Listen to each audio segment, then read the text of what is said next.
Good afternoon and welcome to the September 21st, 2021 policy session of the Phoenix City Council. I will call the meeting to order and ask the clerk to call the roll. Councilwoman Ansari. Here. Councilman DeCiccio. Councilwoman Guardado. Here. Councilwoman O'Brien. Councilwoman Pastor. Here. Councilwoman Stark.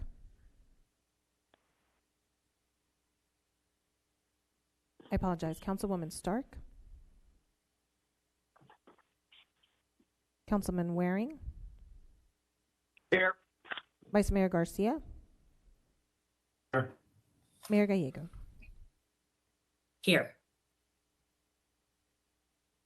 We will begin with council information and follow-up requests. Do any council members have requests or reports?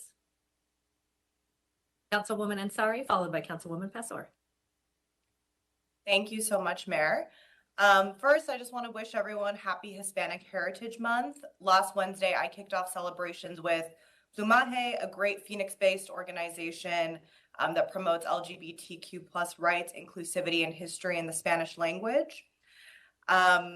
Second, wanted to let everyone know that October 5th marks the 3rd anniversary of the tragic deaths of Zachary, Walter, and David Bessent. For those who don't know, they were local and beloved artists of Roosevelt Row who tragically lost their lives to gun violence.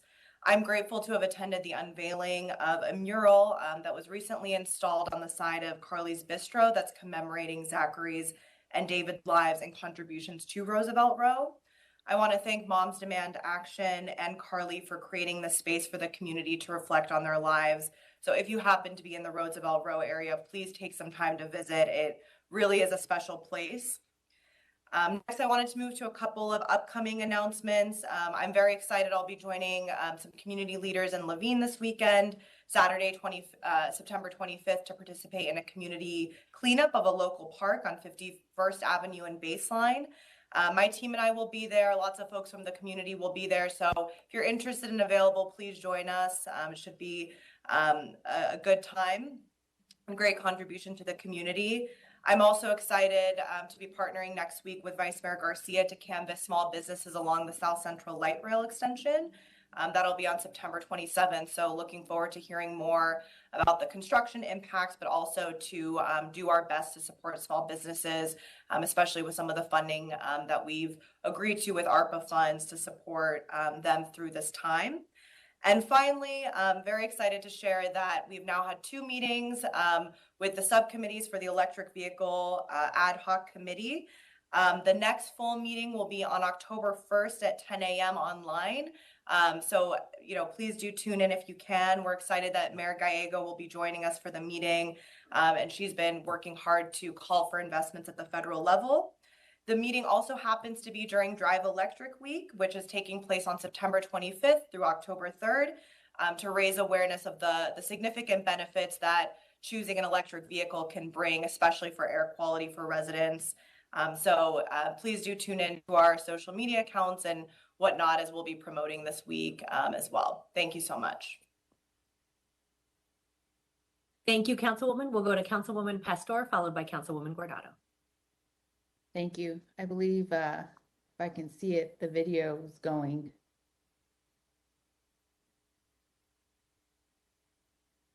Thank you.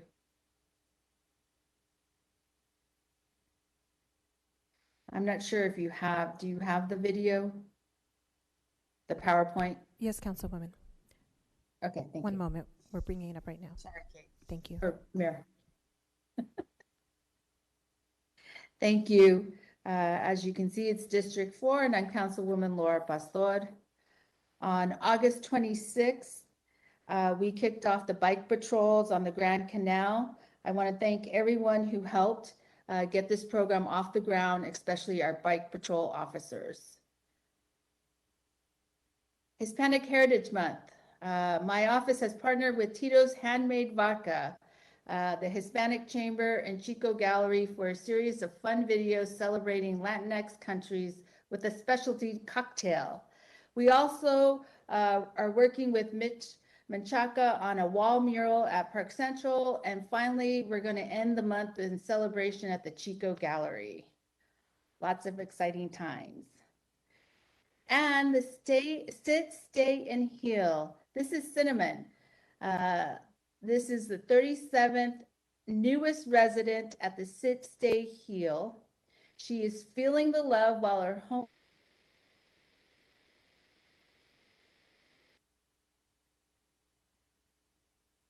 homeless 39 families in the homeless recovery process. She's precious. Walter Cronkite School of Journalism. It was a pleasure to be interviewed by Holly Congren and her crew to talk about the digital divide and the Phoenix efforts in bringing educational equity to all.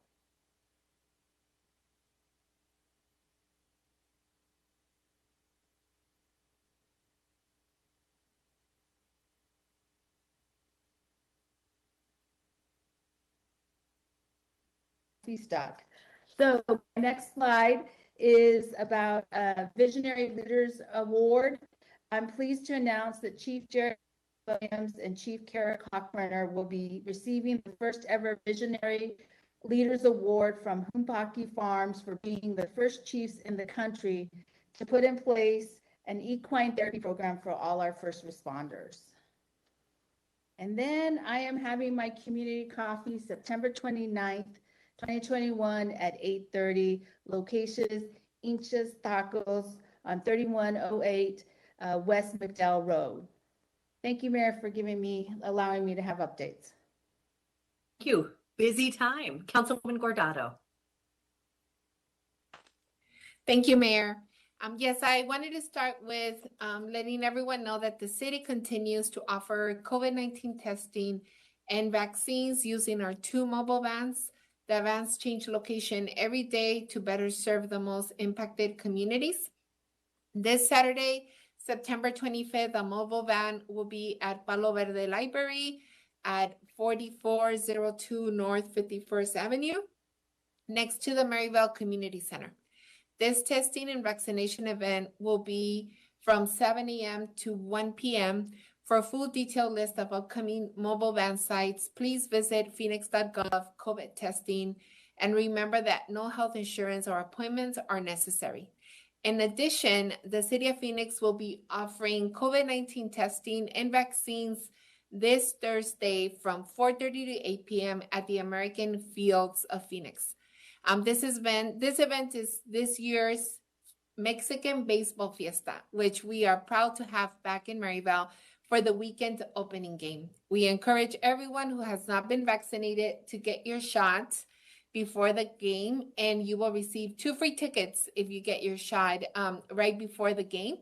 And the teams that will be playing are the Hermosillo Naranjeros against the Obregon Yaquis at 7 p.m. We're definitely rooting for the 2 games and very thankful that they're coming out to the community out in Maryville to bring a little bit of Mexico to a lot of the people that live in our community that have not had a chance to go back to their country in so many years. So looking for a very fun and safe event, and hopefully we'll get a lot of people to get vaccinated on that day. Thank you, Mayor.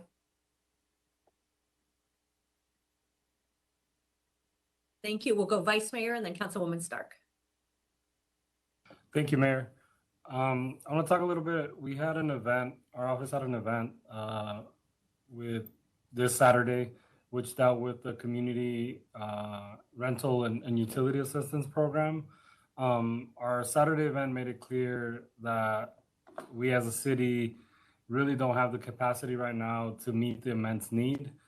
We had over 300 people show up with less than a week notice. There's a lot of residents at risk of losing their housing. I know as a city, we've pushed out over $35 million, and we're really proud of that. I think it's taking up a lot of work. And for the folks that showed up from city staffs, from human services, they did an amazing job. One of them even had a root canal that morning and still showed up to list people, to try to get people meetings and try to support people. Couple observations I just want to make to staff. I know we can't really ask questions. We really need to figure out how to create more in-person opportunities for individuals to ask questions and sign up for appointments. The digital divide is real, and our phone system cannot keep up with the demand. I personally called the phone, and our staff called the phone at least 3 or 4 times throughout the day yesterday and got a busy signal throughout the day. And we cannot allow more individuals to go weeks or months without being able to speak to someone directly. And so just trying to encourage staff to figure out ways in which we can start seeing people more directly. I think as a council, we need to try to figure out how we take emergency action to move unallocated ARPA money and other additional resources to our Human Services Department to both increase staffing levels and their capacity. We must explore new ways to get and keep quality staff, such as sign-on bonuses or other incentives we've seen in other departments. I'm really proud of our staff, and I know a lot of our departments are hurting because of people that have left, because they suffered through COVID as well. And I really hope that we can step up as a council, obviously looking to staff for direction and in figuring out ways in which we can get you more ways or more help to then provide more help to the community. Thank you. Councilwoman Stark. Thank you, Mayor. A little birdie reminded me that this is the last policy meeting for our city manager, Ed Zucker. You know, over the years, I've attended many policies, first as a staff and then as council. And at every policy meeting, Ed, you have always been professional, caring, and willing to work on the tough issues. I, for one, am going to miss you at our policy sessions. Just wanted to point out that you have been an excellent city manager. Thank you, Mayor. Thank you, Councilwoman Stark. I could not agree more. I am happy for Ed personally, but for the city, it's sad that this is your last policy meeting. When I joined the city council and in my first year, it was when you became our official city manager, $37 million deficit, and we have really changed direction completely with your steady hand through the COVID-19 pandemic. You've accomplished what many thought was impossible, delivering an excellent response and accomplishing work without a single employee layoff. You've been a great advocate for our employees, really thinking about how decisions affect our employees and the organization. And that may be part of the reason that Forbes has called us one of the best employers, the city of Phoenix. So congratulations on an incredible career. And Jeff Barton, we are looking forward to working with you when you are officially city manager on October 8th. I join Councilwoman Guardado in celebrating our mobile vaccination units. The city of Phoenix is not the public health authority, but we have stepped up again. We want to go where the need is. I spoke with the superintendent's office at Isaac earlier this week and learned that at 6:30 in the morning, there's parents lining up to get vaccinations. So that made it feel good that if we have the right partners or out in the community, there are folks who are ready to get vaccinated with us. I want to thank the Public Works Department, Fire Department for their hard work on this project, as well as all the other departments, including the Communications Department that are supporting them and our private sector partners as well. We continue to innovate and step up during the COVID-19 crisis. Today is World Alzheimer's Day. The city of Phoenix has been a leader in being a dementia-friendly city. We passed a budget that makes important investments in this area, and also want to recognize Phoenix Sky Harbor Airport for the Compassion Cacti Lanyard program to help communicate for those who are experiencing dementia and provide additional resources, including access to better environments for waiting. Also want to celebrate some staffing announcements at the city of Phoenix.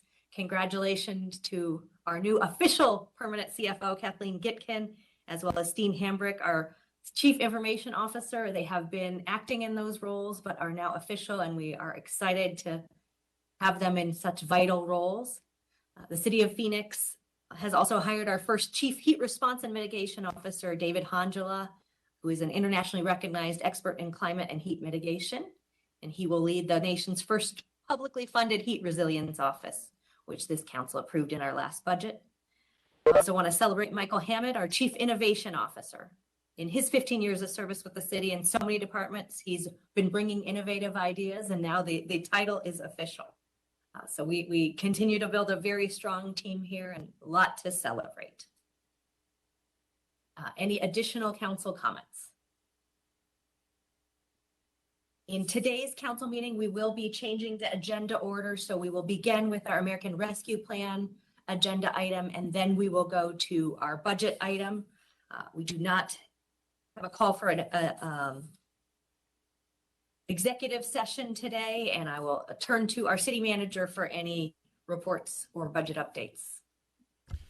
Mayor, since there is a budget update on this agenda, I have nothing at this time. I would, though, just take a moment and say thank you to the council, Councilman Stark, Mayor, yourself, and all council members for your kind wishes as I am wrapping things up. I will say that 28 years ago, I was a management intern, and at that time, the council had their policy session sitting at this table, and as a management intern, it was my job to take minutes of the meeting, and we sat right over the shoulder of the mayor against the back wall, and we were under strict instructions because we were on camera over the mayor's shoulder, strict instructions not to chew gum and to pay attention and stay awake the entire meeting. So that's how I learned that skill 28 years ago as a management intern. But thank you very much, Mayor.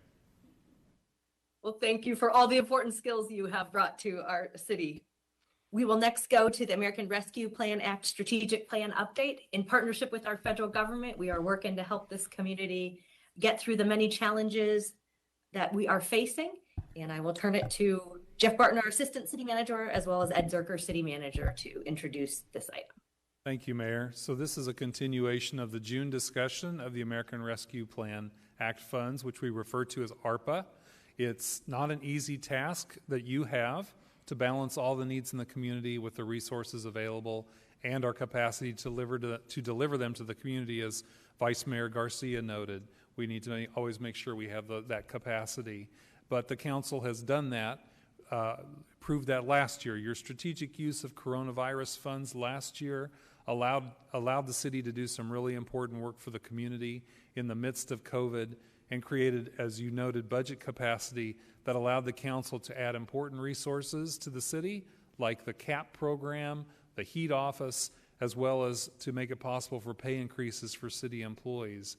And now with ARPA funds, you're doing some important capital investments, stabilizing city services in solid waste, for example, and with a majority of the funding, you're providing resources for our community members in need. And as the Vice Mayor noted in his comments, that is sometimes overwhelming how much need there is. So thank you all for your recognition also of the work our staff is doing for this. But this ARPA strategy that Jeff and the team are going to describe really gives you a basis to evaluate creative programs, review the data, make adjustments, respond to what works, and respond to what doesn't. Finally, as I turn it over to Jeff, I would just observe that the work I've seen Jeff Barton do and put into this ARPA plan development with each of you confirms to me your choice in him to lead the city as the next city manager. And so now I will turn it over to Jeff and the team to begin this discussion. Thank you, Ed. Mayor, members of the council, over the past 18 months, it has been extremely difficult and challenging for our low-income and underserved communities. And the pandemic has had a disproportionate impact on our families and those experiencing homelessness. Today, we are excited to provide an update on several program proposals that will assist those in need and provide the resources necessary to aid in their economic, mental health, and physical recovery. With me today at the table are Marshall Franklin, Human Services Director, Chris Mackey, CED Director, Chad Murkowski, Aviation Director, and Samantha Tavares, Special Projects Administrator in the City Manager's Office. Before we begin the meat of today's presentation, I did want to reorient you to some of the accomplishments that we've had thus far and some of the discussions that we've had relative to our ARPA strategic plan, as the City Manager referenced in his opening remarks. So on June 8th, 2021, you as a council approved our $198 million strategic plan That is our first allocation of 2 that we are expected to get from our federal government. In that plan, you allocated and approved $143 million of those 198, so roughly 72% went to community investment. These are programs that directly touch the community and are pointed at impacting the lives of those that have been impacted via COVID. You also approved $50 million for city operations. That's roughly 25% of the resources that we had in Tranche 1. These are funds that have been directed to augment and supplement existing services within the city and to offset losses in revenue potentially in other areas such as the convention center. And then finally, being strategic, as you have been over the last 18 months, you approved an award or an allocation of $5 million, or 3% of the total allocation, for a contingency so that we would have the resources necessary to respond to any unforeseen issues that we deal with over the next couple of months. You also, on June 8th, asked us to bring back to you several programs for additional discussion, clarification, and guidance before staff started those programs, and that's where we'd like to talk to you about today. So first and foremost, 2 weeks ago, on September 7th, the first of those programs that you asked us to bring back for additional consideration and discussion was our Arpa Utility and Rental Assistance Program. You approved staff's recommendation, which included the following: $4 million to expand our ERA program income to serve those individuals that were being missed within the existing ERA program because of the very stringent and strict federal guidance. You also approved $5 million to implement the City Services Deferred Payment Arrangement Recovery Program. That's a program that we're going to administer in concert with the Water Department as well as our Solid Waste Department for those that have city services bills and that are in arrears. We'll help to get their accounts back in good standing. And then finally, you awarded $1 million to continue our Landlord Incentive Program in the Housing Department. This program is exclusively designed to enhance and increase the number of Section 8 landlords in the city of Phoenix to give additional opportunities for moderate and affordable housing for our residents throughout Phoenix. So the areas that we will discuss over the next couple of minutes in today's presentation include the following: our $10 million Workforce Wraparound Tuition Apprentice Program, a $10.5 million Homelessness and Mental Health Program, our $12 million Financial Assistance for Phoenix Families Program, and we'd also like to give you an update on our $5 million airport childcare facility, as well as our $100,000 allocation that we'd like to make within our testing protocol process. So since June 8th, when you originally passed the ARPA strategic plan, our staff have been busy, and some of our programs have actually already started allocating resources and funding to the community, and I'd just like to highlight a few of those for you. First, our Food Resilient Food System Program, our Phoenix Resilient Food System Program that's operated out of our Office of Environmental Programs has already kicked off. As well, Mitch Menchaca in Office of Arts and Culture has already started issuing grants to local artists. And as you know, our Summer Heat Respite Program, which is a combination of staff in Human Services, the Human Services campus, as well as our Transit Department has actually stepped in with Summer Heat Respite programs as well. And we've continued our testing efforts that we started way back in February of 20 with the ARPA funds, with the CARES Act funds. So over the next couple of months, what you will see is several departments coming back to you for additional guidance as well as approval of different contracts so that they can start the programs that were included in the original ARPA strategic plan, as well as to seek additional spending authority to make sure that we can get these funds out to the community. I also want to let you know that we are in full compliance with the federal government, and we have also responded and issued 2 reports that were required on August 31st, one being the interim report and the second being our recovery plan and performance report. Our next report to the federal government, the Treasury Office, is scheduled for October 31st. That's our next quarterly report. One other thing that I'd like to emphasize to you is that the ARPA funding is much more restricted and carries significantly more reporting requirements than last year's Coronavirus Relief Fund. Transparency is also at the forefront of ARPA. And as a result, we'd like to show you a brand new website that we've developed to help with our transparency efforts, as well as to help residents understand what resources are available to them from our ARPA strategic plan. And with that, I'll now turn it over to Samantha Tavares, who will walk you through our very exciting ARPA website. Thank you.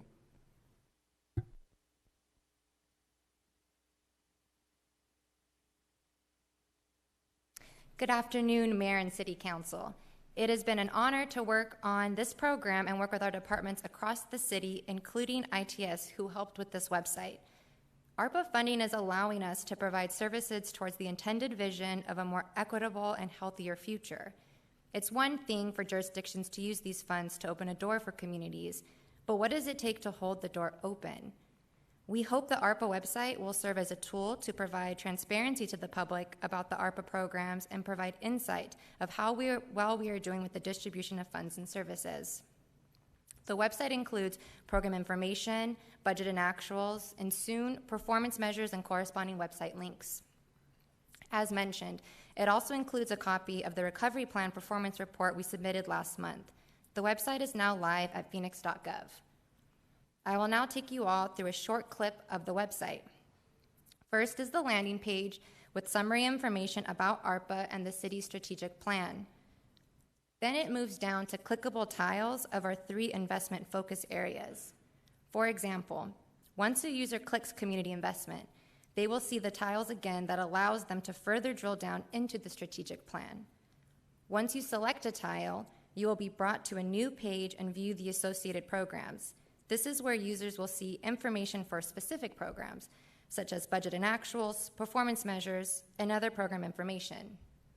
We will work diligently to ensure this website has the most up-to-date information for each program. I will now hand the presentation back to Assistant City Manager Jeff Barton.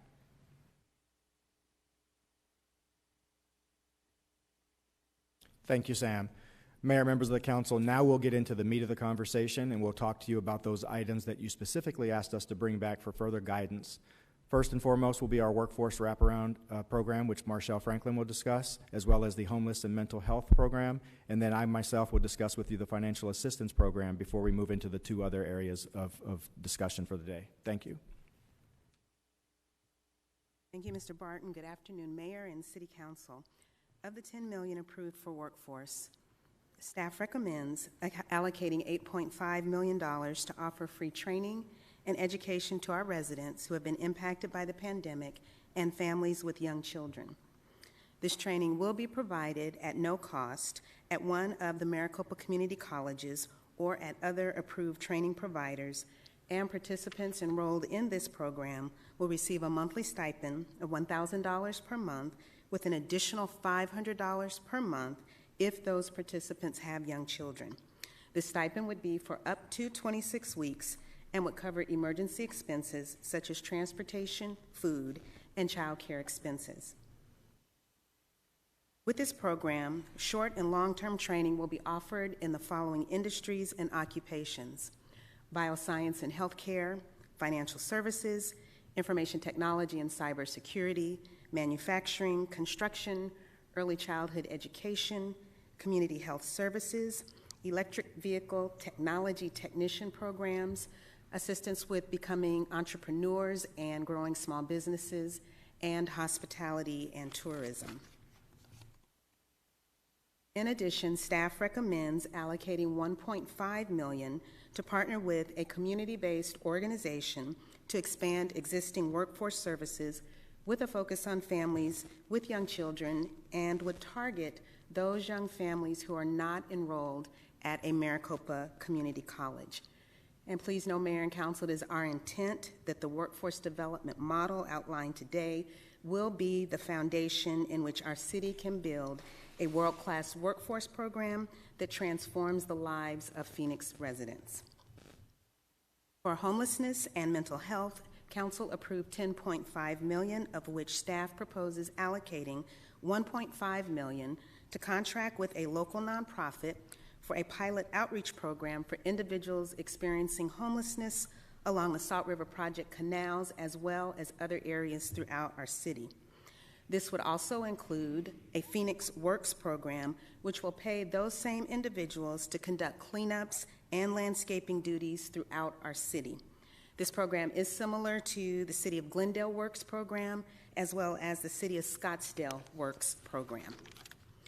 And finally, specific to mental health, the city receives significant feedback from our community about the need for increased access to mental health services for all our residents. To that end, staff proposes allocating $9 million to contract with local healthcare providers to provide mental health, substance abuse, and other services that address physical health.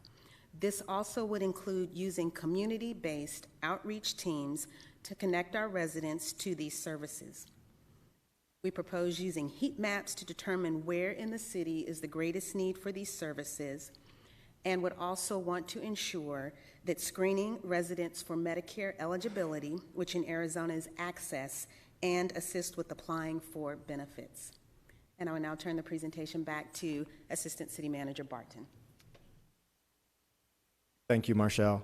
Mayor, members of the council, as we've discussed over the last couple of months throughout this pandemic, many low-income families in Phoenix and across the country have been forced to play a balancing act of having to choose between rent, buying groceries, or having quality childcare options.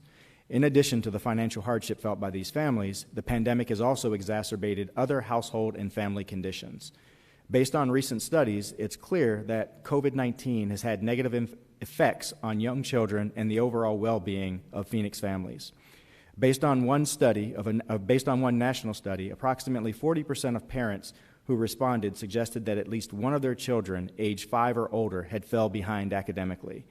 36% said that their children fell behind in their social and emotional development, and roughly 30% said that their children experienced mental health or behavioral problems as a result of COVID. We also know from an economic standpoint that our Phoenix families also face a very difficult time with trying to find quality childcare at an affordable price. On average, monthly childcare costs throughout Phoenix are approximately $1,000 a month for an infant and roughly $800 a month for a toddler. That's where this program that you approved in the Arpa strategic plan comes in. So you approved $12 million for this program. What we would propose is that the program would fund approximately a $1,000 stipend to 1,000 Phoenix families with children for up to 12 months. The funding would be limited to basic household necessities such as childcare, food, groceries, transportation, and clothing, and other basic necessities. To screen for this program, what we would like to do and what we propose to you here today is that we would screen eligible households, which include families that have applied for ERA, also families that are residents of city-owned public housing, as well as families that are current holders of Section 8 vouchers. We already have much of the financial information that will be required to comply and to be eligible for this program, so it would streamline our process by looking at this very small population. We'd also then further select from this pool of applicants via lottery system who would actually be those 1,000 families. As we move forward, what we're looking at now is a debit card option rather than issuing paper checks. The benefit of a debit card system is that it would allow us to track and report in a very expedient method and manner for the federal government reporting, and all of that would be simplified for us, as well as simplified for our tenants and residents. We are also currently now exploring options with various vendors, including Chase Bank, who is our master custodian, as well as other vendors that have provided similar opportunities across other jurisdictions in the country. I'll now turn it over to Chad Murkowski, who will talk to you about the Airport Child Care Facility Program. Thank you, Jeff. Mayor and Council, we're really grateful that you've chosen to allocate $5 million in ARPA funding to help aid workers impacted by COVID at Sky Harbor Airport by addressing affordable child care. As you're aware, many employers at Sky Harbor continue to have difficulty with attracting and retaining skilled workers since the pandemic started nearly 18 months ago. We know that cost and availability of affordable child care services are among the chief reasons cited by prospective employees who are not ready or able to return to the workforce. Through staff research, we've learned that more than 63% of the tracks at and around Sky Harbor Airport, including South Phoenix, meet the criteria to be a child care desert. And what this means is that there are at least 3 children available for every 1 available child care opening. We've also learned that the median infant child care cost in Arizona is $12,000 per child annually. So staff researched and surveyed companies operating at the airport. We sent a survey out to nearly 800 companies, and we know through the survey responses that at least 21 companies have identified that more than 600 employees on airport would be interested in affordable childcare options at or near the airport. In order to have an immediate impact and get relief to the employees as soon as possible, we are researching really a 2-pronged effort. The first is to utilize a voucher program, and we're currently researching with third-party nonprofit providers to administer up to $4 million of the allocated funding in the form of a voucher program that will go out to eligible workers to use at childcare facilities that are participating near the airport. At the same time, in order to develop a sustainable program, we are evaluating the opportunity to provide a pilot opportunity for an on-airport childcare service solution. We've identified an aviation-owned facility near Terminal 3 that has approximately 12,000 square feet of available space. We've directed an on-call engineering service to conduct an assessment of the facility to determine its viability to support child care services and meet state requirements. Provided the assessment is favorable, we request that the council approve the aviation department to issue a procurement for a pioneering on-airport child care service provider. We recommend up to $1 million of the allocated ARPA funding be made available to the selected provider to assist with any facility modifications needed to support the services. And what we think this will do is help to keep their ongoing costs for employees as low as possible. Thank you. And back to the Assistant Manager Barton. Thank you, Chad. Mayor, members of the council, the final area that we'd like to discuss with you concerns our Better Health Outcomes and Community Testing and Vaccines program. As you know, you allocated approximately $5 million under the ARPA plan specifically for testing, and we are now, as of yesterday's press conference, we are now in the vaccine game. But before I get into the ask for today, I do want to highlight some of the accomplishments that we've had since we started using our stimulus funding, both CARES Act and ARPA, to help our community with COVID-19 testing. So we've expended approximately $7.6 million in CARES Act funding. With those funds, we've actually held 220 Blitz testing events, where we've conducted approximately 42,000 tests across the entirety of the city. We're one of the first entities in the country to administer and implement a mobile testing van, and now we have 2 of those vans. Those vans, over the course of the last few months, have provided approximately 146,000 tests at nearly 360 events across the city of Phoenix. And then finally, I want to give kudos to our staff in the fire department who have also been on the front lines with the COVID-19 testing and vaccines. They, through their Baby Shots program, have provided over 200,000 vaccinations and roughly 50,000 tests. So that brings me forward to today. About a month ago, President Biden allowed the ARPA funds to be used to offer incentives for residents and community members to receive vaccines, to increase the number of those that are vaccinated. What we're proposing to you today is a simple $100 gift card program. We'd like to do a pilot program with our current healthcare providers where they would buy approximately 1,000 gift cards. Those gift cards would be limited to groceries and gas.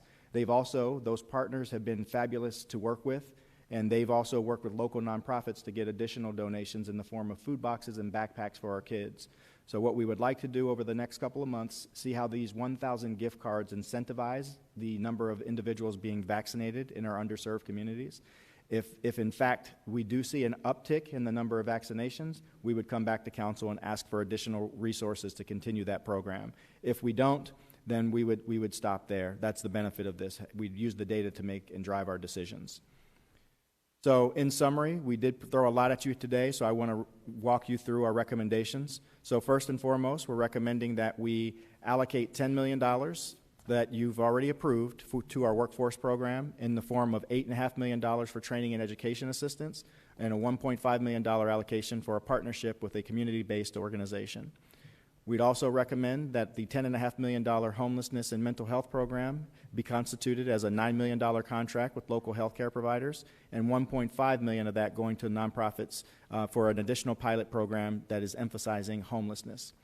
And then $12 million to provide our assistance program for Phoenix families, where we'd provide $1,000 stipends to 1,000 Phoenix families for 12 months. Those families would have to have children, and we'd recommend that we implement it using a debit card program that we're currently looking into. And then fourth, our $5 million childcare facility program at the airport. $4 million of those funds would be used in the short term on a voucher-based system and program, with $1 million being allocated, as Director Murkowski said, towards a facility upgrade for a potential brick-and-mortar facility in the near future. And then finally, a $100,000 vaccine incentive program with the intent of hopefully driving up the number of vaccinated individuals in our community. And with that, Mayor and members of the council, we'd be happy to answer any questions that you have.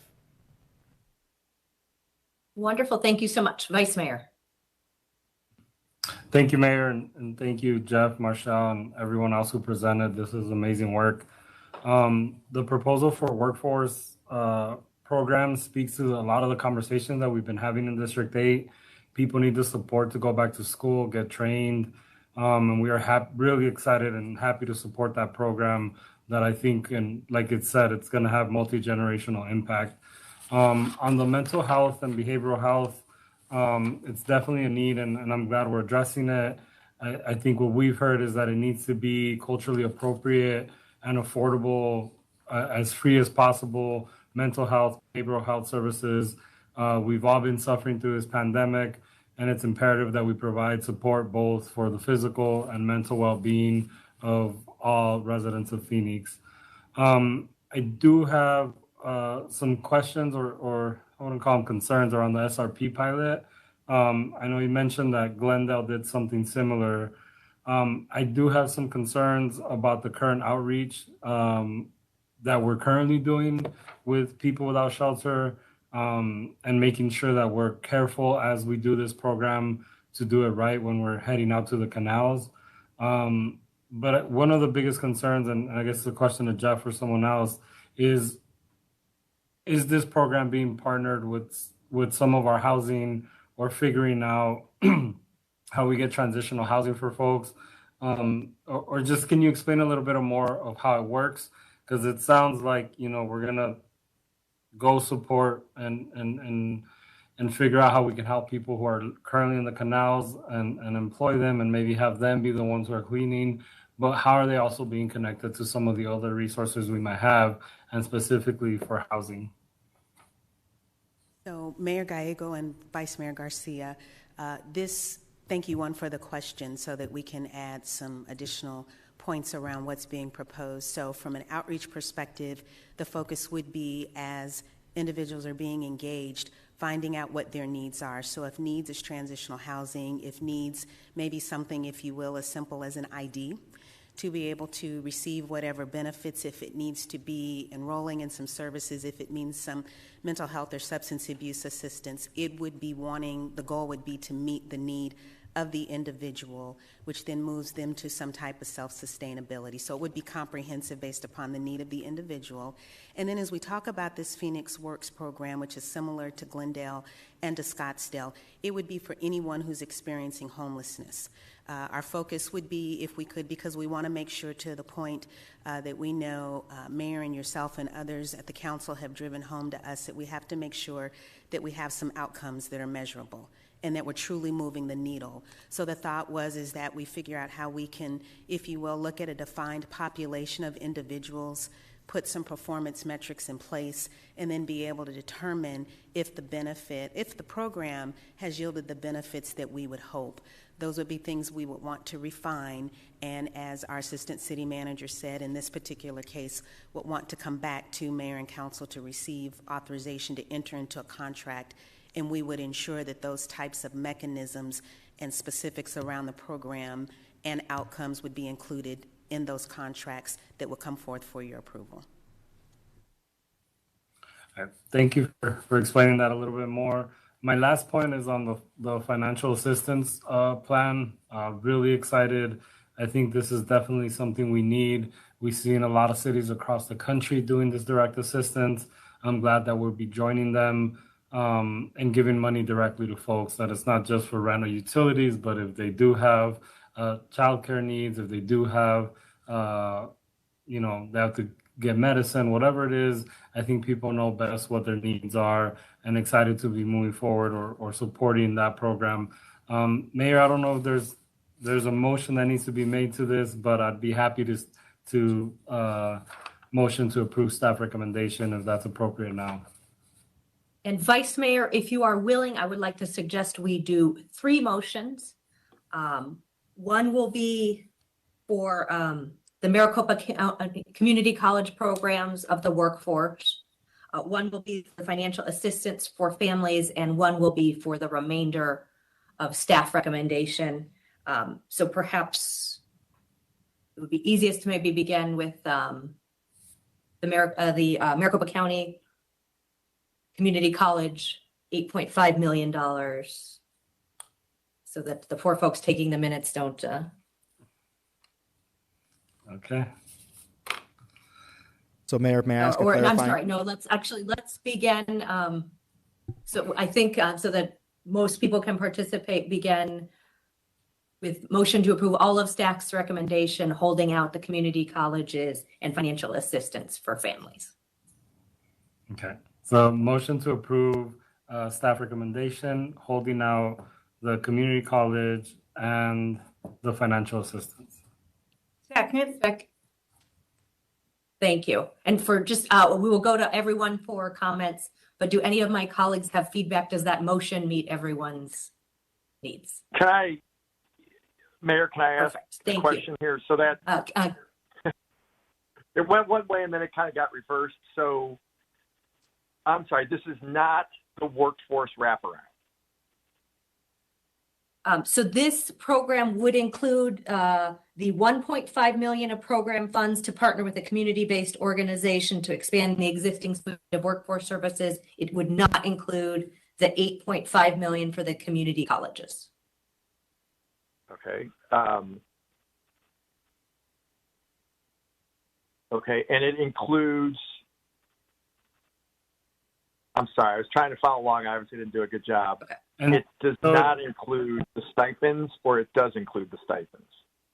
So it includes the stipends for students. It does not include the financial assistance for families, which is the program for people, for example, as Section 8 recipients and ERA recipients. But there are, I think, and we can take anything out that people would like, but I did get requests to remove two things from the overall motion. One was the community college and one was the financial assistance for families. And I think I will go for substantive comments to Councilwoman Guardado, but I think Councilwoman Pastor has questions about the motion. So I'll go to Pastor. My understanding is that the motion is to approve everything except the community college piece and the financial assistance. And one of the reasons why the community college piece needed to be separated is because I have a conflict. So I'm just trying to explain why these two pieces are being separated. So thank you. But Councilman Waring, is there anything else you would like to be removed from the first motion to be voted on separately? Yeah, well, first, okay, that I appreciate. I should have thought about that with Laura. You always have those conflicts, and I apologize. I should have picked up on that part of it. So I guess I'm good with the workforce, the homeless, and the child care at the airport. I would prefer not to do the stipends and the vaccine incentives, if that's. Okay. So then, Vice Mayor, would you be comfortable with a minor adjustment to your motion to remove vaccines? Yes, I will. Incentives? Okay. Thank you. I agree to this as a seconder. I agree. Thank you, Councilwoman Stark. So then the motion on the table is everything in staff recommendation except for the community college partnership, financial assistance for families, and incentives for vaccinations. All right, we will go to Councilwoman Guardado for comments, followed by Councilwoman Ansari. Thank you, Mayor. Well, first off, I wanted to take a moment to thank all of our city departments and their staff for bringing such an innovative programs that are going to help so many of our residents. Two of the programs I especially want to point out are the Workforce and Apprenticeship Program in bringing childcare to the airport. I spoke with Chris Mackey and Marshall Franklin and their teams yesterday about the Workforce and Apprenticeship Program, and I was really impressed with their focus and thoughtfulness. It is clear that those in our hospitality, food service, and retail industries have been disproportionately affected by this pandemic. We need to give displaced workers in their industries the opportunity to evaluate the best path forward for their career. I look forward to seeing this initiative roll out. Secondly, I would like to thank Chad and his team at the Aviation Department for really taking the lead on bringing childcare to our airport employees.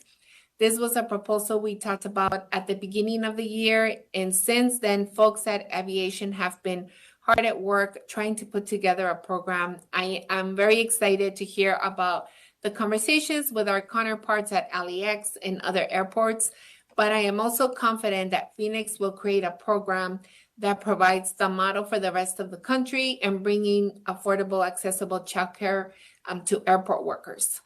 Unfortunately, we have seen this to be one of the biggest hurdles to bringing back our workforce across all sectors and industries. Don't get me wrong, wages are also an issue, but I am very excited to seeing us leading the path here. Again, Chad, thank you so much for all of your hard work and everything that you are doing. Also, big shout out to Lori Bass for helping with the job fairs. I know that there was a job fair at the Barton Library the other day, and I'm very thankful to everyone that's helping put this together and helping us bringing our workforce back at the airport. And lastly, I agree with Vice Mayor Garcia that part of the Phoenix Works program needs to be a multi-pronged approach. I know Glendale Works has nonprofit partners that help with transitional and long-term housing and services. We should also work with our neighbors in Glendale, Tempe, and Scottsdale to hear their lessons learned from their programs to better serve our constituents experiencing homelessness. And then my last thought here, Jeff, I love the approach about giving people Visa cards as we're looking at this pilot program. Like, I think it would also be a good idea to try to see if there are any partners that would come in and partner with us and do this with us. And maybe hopefully they can even match us so that we can give more money out to constituents that are in big need. I know that there's other big cities like Chicago that are doing very similar programs. And I know that this is a pilot and you're trying to see if this works.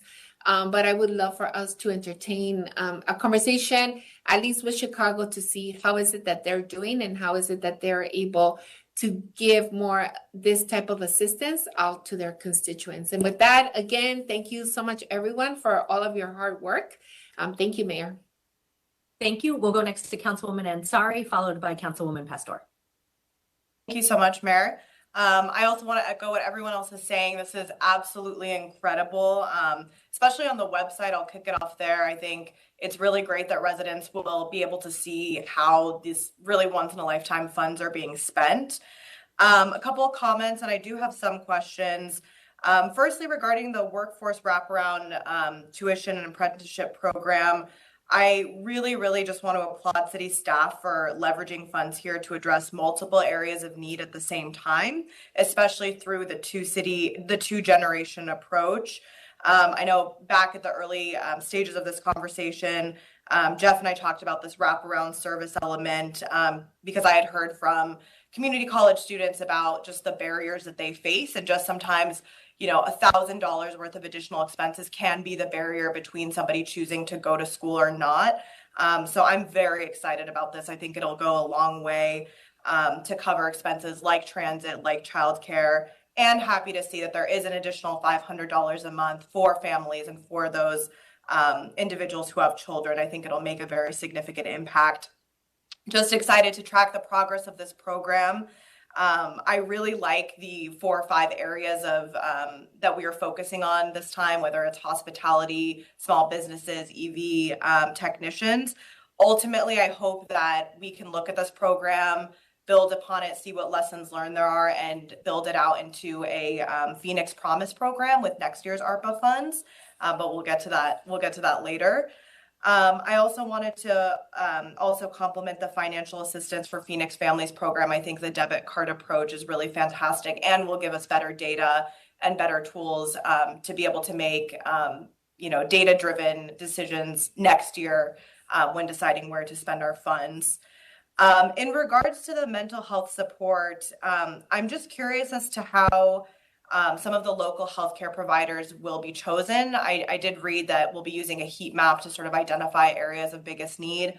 In my district, I've heard a lot from residents in Maryvale about the need for mental health services. So if you could just expand upon that, I'm curious as to how that will work and how the outreach process will work. Thank you. Good afternoon again, Mayor Gallego and Councilwoman Ansari. So relative to the mental health program, we would want to move forward with a request for proposals.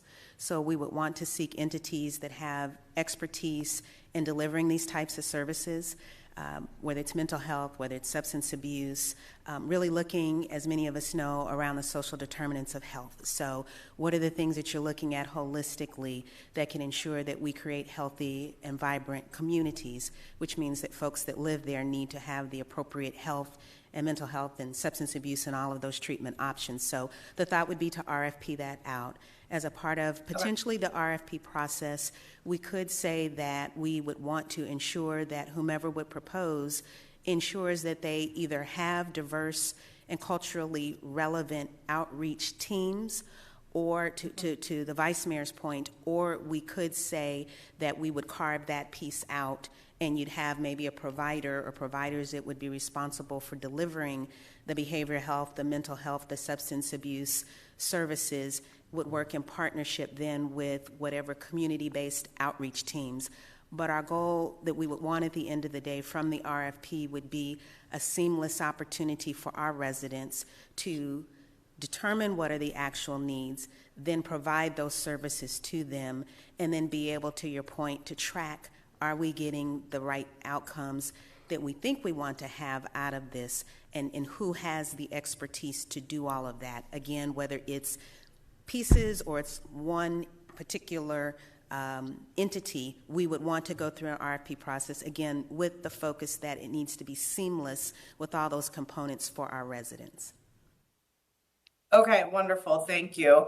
And then one question in regards to the SRP program, and you touched on some of this, I'm sorry if it's repetitive, but I'm curious as to whether any thought's been put into how this work experience may potentially translate into other future employment opportunities. And are there any other support resources that would be offered to participants of the program? Mayor Gallego, Councilwoman Ansari, there are several, as some of the council members referenced, nonprofits that are doing this work. There is one in particular that we know many of the cities have worked with. And so the goal is that you want to, if you will, initially provide individuals with some basic skills. At the end of the day, the goal is to allow individuals who have been experiencing homelessness to earn some income. Part of it is rebuilding dignity or enhancing dignity. The thought would be, though, that at some point in time, if we could expand it, or potentially, as we're seeking nonprofits that could do this work, we could take a look at those that have a more comprehensive program. And by that I mean there are some nonprofits out there that not only do they focus on, if you will, some of kind of the basic immediate needs of teaching individuals landscaping and those types of skill sets, but there are many nonprofits out there in this space that really will do some needs assessment with individuals as they come into the program who are experiencing homelessness, and really determine what can be a long-term strategy to get that individual to where they would want to be as it relates to work, what they're passionate about, and what skills they can be taught to ensure they have some type of sustainable income or career, if you will. So we would want to flesh that out, if you will, once we get authorization. And then, again, be similar to the mental health. We would need to come back to you all for the contract approval, and it would include the details of a scope as well as performance metrics. Okay, wonderful. Well, thank you for the answers, and thank you again for all of your hard work on this. Thank you, Councilwoman. Councilwoman Pastor. I just want to thank all of the staff and everybody. I actually want to thank my colleagues too for being so innovative and making sure that we get resources out to our community at many different levels and ways. As we were speaking about the Grand Canal, my understanding, it's going to be very similar, not very similar, but parts of it is going to be like how we added teams on our light rail to help those that needed assistance. And this would be really a pilot outreach program testing how we can help those in a very small research base to help those on the canal that need additional assistance and connectivity and connections to resources. it's good to see to conduct beautification projects, because we had been in the past looking at research, in particular in California, and building opportunities for the homeless populations to come in and get some job skills. So I really, this piece is multi-level of looking at how we can help also integrate this population back into the workforce, and then connecting them to permanent housing and providing them what is needed at their services. So I commend my colleagues for us doing this and at least testing it. The other piece I wanted to say is the airport childcare facility program. I think that is excellent. We know how our frontline workers are, what they're facing, and some of the challenges that they're facing. So I'm glad that we were able to do that. And the financial assistance, all of us are out in the community and seeing the struggle. The struggle is real, and appreciating being able to provide a little bit more resources so that they can provide for their families. Thank you, Mayor, and thank you, Council. Thank you, Councilwoman Pastor. Councilwoman Stark. Thank you, Mayor. I guess I'm going to pile on with the rest of the council and thank our staff for all their hard work. These proposals will go a long way to help people that have been impacted by COVID. I especially like the website. I think it's a great idea. It makes us accountable. It makes us transparent. So thank you for all the work on the website. And a quick question for Director Franklin. As far as the Phoenix Works go, I have found out that in Sunny Slope, some of the activists have started Sunny Slope Works. So I think, would it be best for them to reach out to you and see how we can marry their program with what we're trying to do? Mayor Gallego and Councilwoman Stark, we were chuckling a little bit. Yes, we know that and become aware of just over the past week or two of the Sunny Slope Works program. I will say that the works, if you will, as I use quotations, is really, if you will, kind of the program that you call. So it's about works in each city, or in this particular case, community, with our Sunny Slope community is kind of coining it, if you will, to fit within their community. But yes, Councilwoman Stark, what we can do is to reach out to you to find out who are the points of contact for our Sunny Slope Works, that community-based one, and we can connect. We most definitely would either want to ensure that what we do aligns, if there are already some things that are being done successfully and some research and background that group has already done, or maybe opportunity, if you will, to fold that into the overall program. Again, our goal at the end of the day is to really figure out a path for those who are experiencing homelessness while they're going through some of this transition, receiving their services, have the ability to earn some income and to bring back or enhance their dignity. So we'll reach out to your office to get that information. Perfect. That would be wonderful. I'm really excited about all these programs. I am proud to support these. I, again, want to thank staff for all the tremendous work. Thank you, Mayor. Mayor? Thank you, Councilwoman Stark. Councilman DeCiccio. Oh, thank you, Mayor. And I do, too, want to thank staff for all their hard work on this. They really did a lot of work on it in a very short period of time, and it was really hard for them to put this together. Just some general comments, if I could. The fact that we're voting on this today, these are all people-oriented things that we're voting on, and I think it's important for us to do that and keep our focus on them. What the public's not completely aware of is that in October, we're going to be voting on the corporate welfare part. That's where we're going to be aiding multi-billion-dollar international companies at the airport. And, you know, staff knows, and I think some of the council knows, I've had some issues with that. Handing money to these large corporations is just not the direction we ought to be going in. I like the part where we give money to individuals. I made that very clear from very early on. And here's the reasoning behind that, is that by giving money to individuals directly, then they can make their own decisions. The minute you start handing it to government, you do two things. One, you grow government, and then at the same time, you start creating friction in the system, and friction does nothing more than cost more money.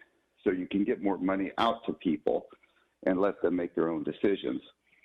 The only caveat in this, and this is what I'd like to see, and this is for the maker of the motion that's going to end up doing this, I'll be fully supportive of it and love to see it go through. But at the same time, you've got to have some things in there to be able to measure it. So we've got to be able to see what impact that money has had, some metrics associated with it. Then that have to be decided today. But some metrics that say, hey, look, here's what we did. We had this program, and it accomplished this. This is what we saw from the 1,000 families. The other part of it is expanding the group. I know we've got that internal group, but I think others should be able to apply to this that don't fit inside of our own system. We should make it readily available to others as well that fit the criteria, but aren't part of our system, because there are a lot of people out there that aren't. And then the third part, which might be a little bit more controversial, and with these two things, I'd be happy to support it, is that they have to be inclined to go get a job or something like that. They have to be out there looking, searching for a job. They have to show proof of that. We've got a job shortage right now of individuals. And the $1,000 a month represents about $6.25 an hour to any individual that's working. So if they're working and getting $10 an hour, they're really making $16 an hour. And I think the $1,000 is also tax-free, and anything under $20,000 a year, I believe, is still tax-free to individuals. So if we could put some sort of requirements like that in there, which kind of allows us to be able to monitor their progress, it allows us to expand it out, and that also allows us to get some sort of expectation. Otherwise, it just becomes a handout. It just becomes a giveaway. And you don't want to do that. You want to have some expectations in there where individuals would have to go out there and find a job. They have to show proof of it. They have to show that they're actually diligently doing that. Otherwise, you're just giving out $1,000, and I wouldn't be supportive of that. Thank you, Mayor.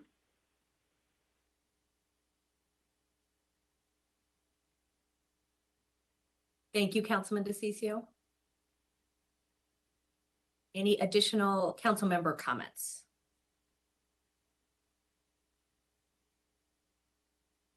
I want to thank our staff for working on this. I also want to thank the Arizona delegation members who supported it, as well as the administration for giving us the resources and the partnership to be able to move forward in these areas.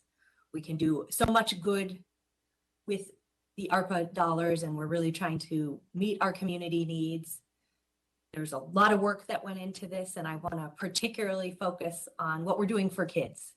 It was a hard year last year for everyone, but particularly hard time to be a parent and a young person. There were a lot of people who helped me with inform my thinking in this area, and I want to particularly thank Dr. Chantel Meeks, who met with me and Councilwoman Guardado. She is an expert on early childhood at ASU. And also my thinking on this was very much influenced by Dr. Raj Chetty, who's a expert in fighting poverty and how to make sure people have a chance to have more economic opportunities. And they both said we can get the biggest bang for our buck for focusing on children if we make investments in multi-generational families. It will help both the person who's working as well as their kids. That's really meaningful to me. We want to make it easier for the kids out there. And we know if mom and dad, or if it's a single parent household, if just one parent is worried about rent or jobs, that it makes it so much harder to deal with anything and everything else that kids have to deal with these days. The experts who consulted with me said that in addition to biggest impact on poverty was that good job programs focus on key industries, and that we work with employers to make sure there are jobs available in these programs, and that the skills are building all the way. I did speak with our staff. I'm not sure that 26 weeks cap is what I would have done when we're talking about taking people from retail to jobs in cybersecurity or advanced manufacturing. 26 weeks may not be enough for everyone. So I hope as we move forward, we will look at that. 26 weeks probably is enough to get you in some of these jobs in financial services, like a call center. But if we really want to give people more economic opportunity, sometimes it takes a long time. Experts like Dr. Chetty really looked at programs like Youth Build that work with the employers the entire way through. I would say, and longer term investments. I'm really glad that we're looking at all the challenges that a job seeker faces, because if you can't get to Maricopa community colleges, that makes it just as hard to get your credential and move forward. And this does seem to be a program that looks at the entire experience someone is having. Same if your kids don't have a safe place to be, it's harder to succeed. So I'm glad we're moving forward in those areas. I would say Arizona Career Pathways is another one that really looks at the entire person, and that in addition to Youth Build seems like good models to me. I did want to ask our staff some questions about the workforce programs in terms of how much support job seekers will have along the way. It is, I think research says that if you are switching industries, it's very helpful, in addition to your boss, to have someone who will mentor you, ideally within the company as well as at the community college, who can help with that transition. So could you speak to that? Mayor, members of the council, it's Chris Mackey. Absolutely. The plan with our program is to do exactly that, to help them at the end achieve not only the job that they've been trained for, but the mentor either within the organization or within the industry to help them continue to be successful. And as Mayor, as you said, after that 26 weeks of training and they're in that job, there are other pathways we have to help them move into those additional opportunities. Also, I think that work-based experience that is part of our program will be key, as they'll be within that industry working under someone day in and day out, where the funding that's provided through this program will allow them opportunities to progress with individuals that are helping them to succeed. So, Mayor, it absolutely is critical that work-based experience and the mentorship kind of guiding program within those industries will be key to our success. Wonderful, thank you. And Chris, you and I have spoken, but I think it's important to share with the public. We're really focusing on key industries such as cybersecurity and advanced manufacturing, where people can have great careers with benefits, and we know that there are jobs available. So we're being very intentional here, and that is very important to me. But I can't emphasize enough, it can't just be, to quote a former Secretary of Labor, it can't be train and pray. We got to be with people along the way and really connect with them. And I do think it makes sense that we do have metrics, and several council members have emphasized we want to be able to show what we're doing. I'm hoping we'll be able to show intergenerational success, that we've helped families get to the better place economically in the long term, and not just as we get out of COVID. Switching to the mental health program, one of the things that 2020 really showed us, we need more investments in mental health. The council approved in the long term a community advocacy program, $15 million program that will continue after Arpa. And I think it's important to all of us that we give that program the resource it needs to succeed. Will you speak to how this mental health program will work with that and still make sure that we are investing in the startup of a major expansion of the CAP program? Mayor, members of the council, I'll start, and then if Marshall wants to fill in anything that I leave out. So the CAP program is, that's kind of like our capstone project, if you will. That's something that we're all super, super excited about. That was something that was years in the making. We started researching that years ago, and we were fortunate to get it approved in this year's budget. So once CAP is up and running, and Ginger Spencer, Deputy City Manager, is working with our fire department to get that program off and running now. That program is going to really focus on triaging those calls that should not go through our police and fire departments. And so ultimately, that program currently sits and resides in our fire department, and they've got excellent relationships with the mental and behavioral health community.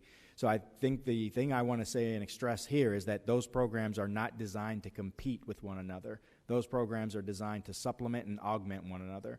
And so again, our relationships and the staff in the CAP program, they've got excellent working relationships with all of these providers. So we will be looking for synergy. We'll be looking for opportunities to bridge all of those, that whole suite of services. Everything that we've talked to you today is about basically that complete circle, a full 360-degree wraparound. We want to make sure that everything that we do today is going to, serve our residents and our citizens well long term, not just short term. And so once we transition out of this world of having this short-term ARPA stimulus monies, we want to make sure that we've got the clear runway to have a program that is our CAP program that's going to deliver well into the future. So I guess my short answer to you is that they will not compete. They will supplement one another, and we'll make sure that our fire department, where CAP is currently resided, will be working with the vendors that ultimately would be winning these contracts that Marshall will be RFPing for mental health, behavioral health, and physical health. Wonderful, thank you. We want to make sure we know what our partnership with CBI is doing, what this dollar pool is doing, and what the CAP program is doing. So I think it's good just to map it all out and be very clear so that we add and do not duplicate. Ginger and I had a great meeting yesterday with the folks at Mercy Care, and they reminded us of the existing services in the community. So I appreciate the slide mentioning that where there is already another provider or relationship, we won't be going into those areas, but really look for gaps. As we identify where we need to focus the program, it's important to me that we use multiple data points. The point in time count may have some information. We may also get information from 911 calls, and we need to look even more broadly than that. So we'd love to work with you on how we identify where those needs are. We do have at least one member of the public to comment. So I will go next to public comment and Reverend Seaman.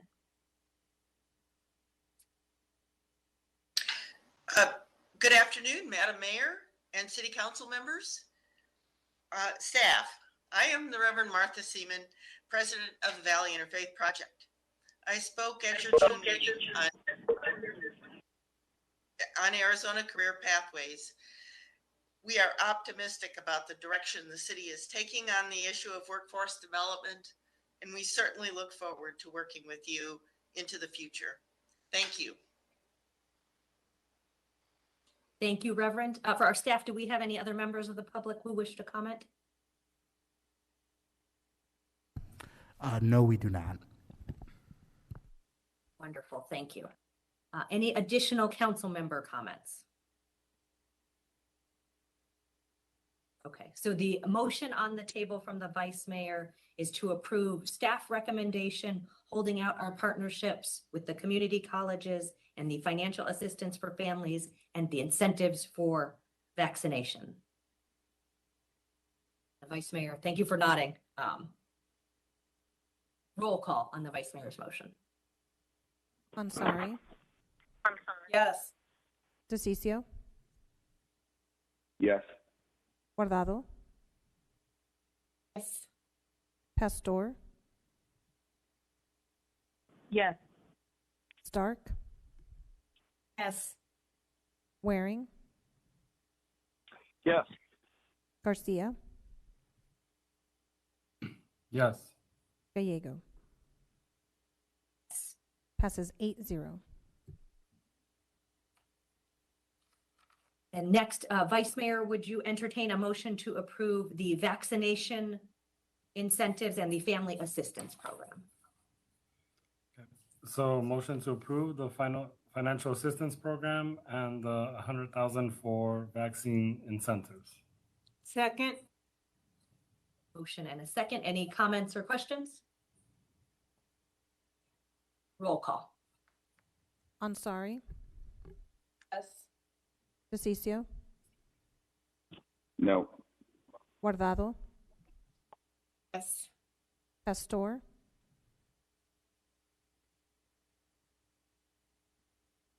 Pastor. Yes. Thank you. Yes. Yes. Stark. Yes. Waring. No. Garcia. Yes. Gallego. Yes. Passes 6-2.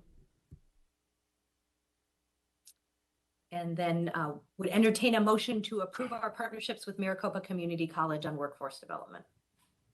Motion to approve our partnership with the Maricopa Community Colleges. Second. We have a motion and a second, noting that Councilwoman Pastor will not be participating. Any questions or comments? Roll call. Ansari, Yes. DeCiccio, Yes. Guardado, Yes. Stark, Yes. Waring, Yes. Garcia, Yes. Gallego. Passes 7-0. Thank you. That concludes our American Rescue Plan item. Thank you to everyone who worked on that item. We will next go to the 2020-2021 year-end general fund budget results and 2022-23 budget calendar. I will turn back to our city manager, Ed Zucker. Thank you, Mayor, members of the council. The report ahead here, it continues a best practice we've had at the city for at least the past 8 years, where we provide regular updates to you and our residents on the city budget.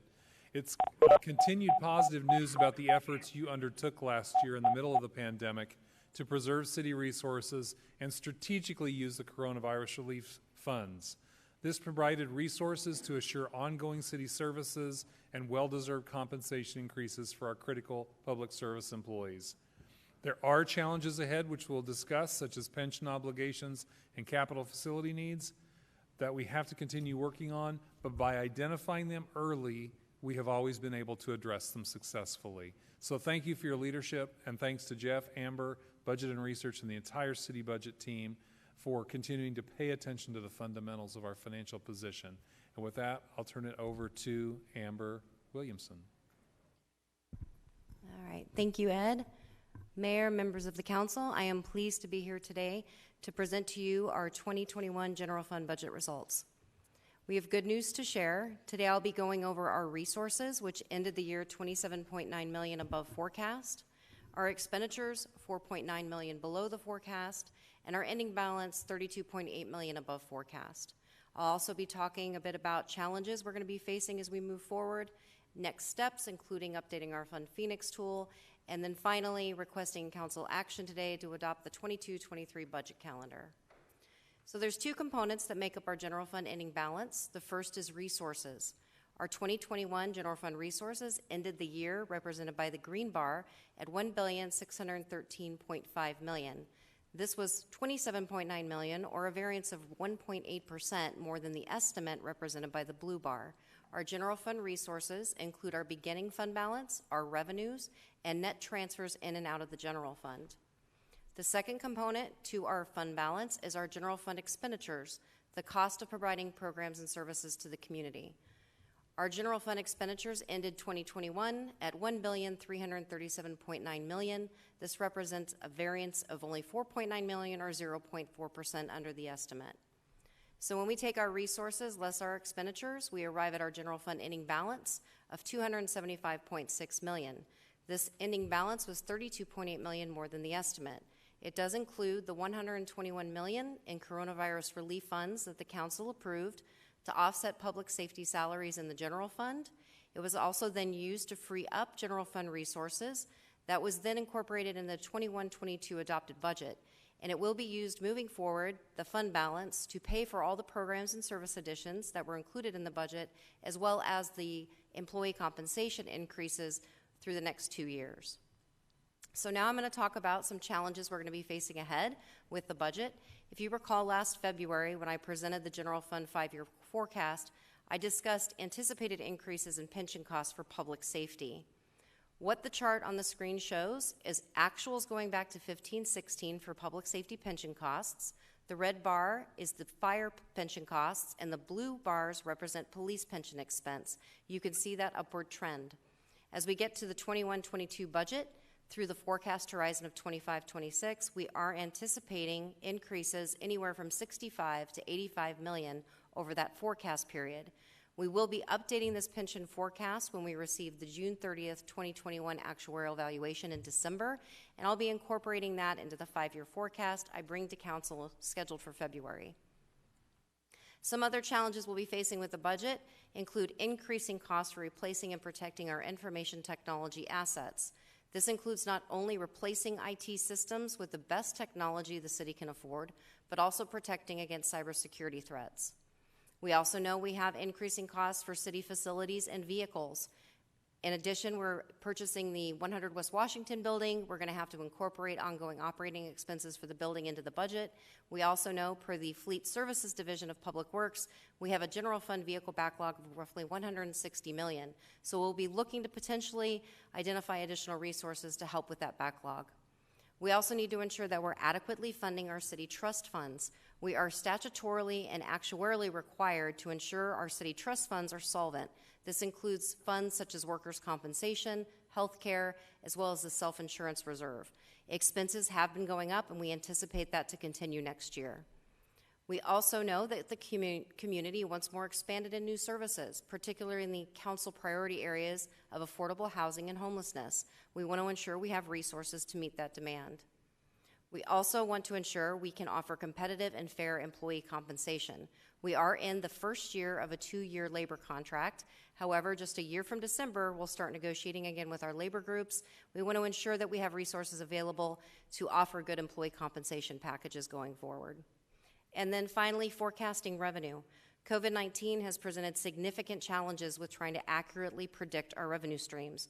There have been significant factors that aren't typical of prior economic cycles that are influencing our revenues, such as roughly $60 billion that have been infused into the Arizona and local Phoenix economy through the COVID-19 aid packages from the federal government, including Arpa and CARES. The $60 billion is from the state's Joint Legislative Budget Committee.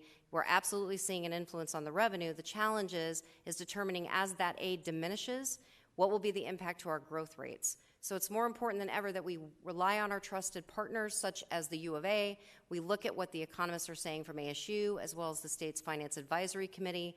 We take time and diligence to look at our actual revenue data so that we can formulate responsible estimates that I will bring back to you in February with a general fund status for next fiscal year.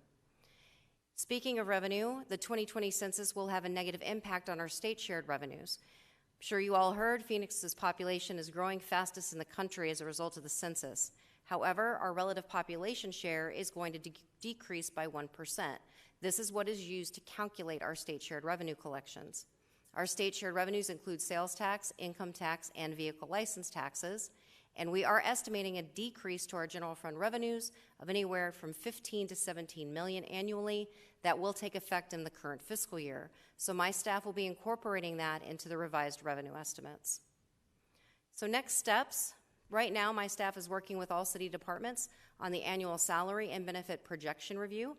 This is where we try and accurately as we can estimate where costs for city employees will be for the remainder of this year and next year. We then move to our 3+9 technical review process next month. This is where we work with city departments and do that line item analysis on expenditures. We look at 3 months of actuals, project where we'll be for the remaining 9 months, and then develop expenditure budgets for next fiscal year. Then November, December, we move into our central review process. This is where we analyze citywide expenditures, particularly pension, as well as commodities like fuel and electricity. We keep looking at our revenue data to develop our revised revenue estimates. All of this comes together to create a general fund preliminary budget status and 5-year forecast. As I mentioned, I'll bring back to the council in February. In November, we'll also be updating our Fund Phoenix interactive budget tool. This will be updated with the 21-22 budget, so we can get information from the community on what they would like to see in terms of priorities for the budget. We will bring this information to the council starting in December every month in the general information packet, so you may use that as you make budget decisions. So finally, adoption of the 22-23 budget calendar after November with Fund Phoenix. We'll move to February. We'll update our inventory of programs document, as well as the status and 5-year forecast. In March, we bring the city manager's trial budget and preliminary capital improvement program. In April, we'll take the budget out to the community to solicit their feedback. We move into May with the city manager's proposed budget and council budget decision on May 17th. That's a critical step in the process. Without that that decision making, we can't move into June, which is our legally required budget adoption steps. Process ends on July 1 with adoption of the property tax. That concludes my presentation. Again, we are requesting action today, adoption of the 22-23 budget calendar. Thank you. Wonderful. Thank you. Council member comments.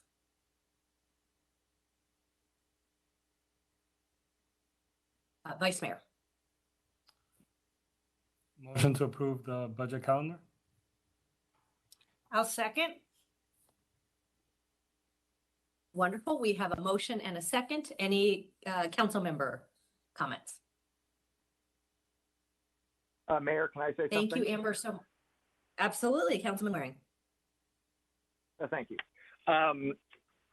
So I guess if I had to sum this up for the public, I'd say this is about as good a situation as we ever could have hoped to expect, given the crazy uncertainty of the last 18 months. And it's almost 18 months, probably exactly.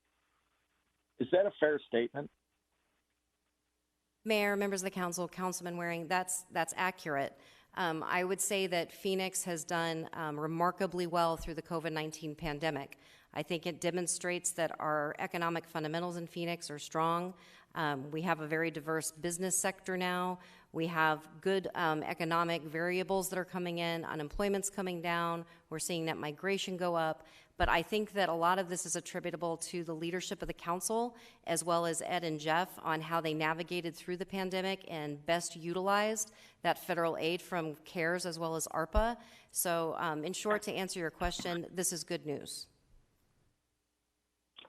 Yeah, I mean, I just really appreciate the accuracy of your projections in this crazy, uncertain environment. I know we talked about that in my office.